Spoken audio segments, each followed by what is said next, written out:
التشيكي كارل ياروليم ولد عام 56 في مدينة كازلاف في دولة تشيكوسلوفاكيا. بدأ كلاعب مع بداية السبعينيات واعتزل في منتصف التسعينيات. مثل عددا من الفرق المحلية في بلاده، واحترف في فرنسا لفريقي رو وأمينيس، كما مثل بلاده في 13 مباراة دولية.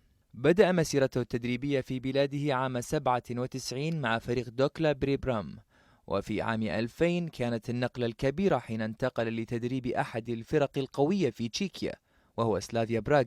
في العام الذي يليه عاد ياروليم لفرنسا، وهذه المرة كمدرب مساعد في نادي ستراسبورغ برفقة مواطنه المدرب إيفان هاسك.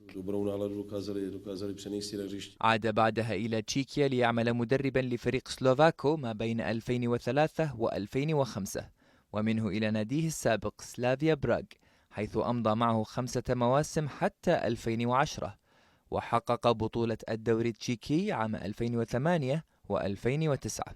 ولم تكن بداية سلافيا جيدة في الموسم الذي يليه، حيث لعب الفريق تحت قيادة ياروليم 10 مباريات ولم يحقق سوى 10 نقاط، ليستقيل كارل من تدريب الفريق وينتقل إلى سلوفاكيا، حيث درب فريق سلوفان براتيسلافا وحقق معه مستويات ونتائج مميزة، توجها ببطولة الدوري بالإضافة إلى كأس سلوفاكيا.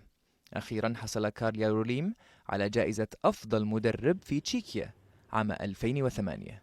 خالد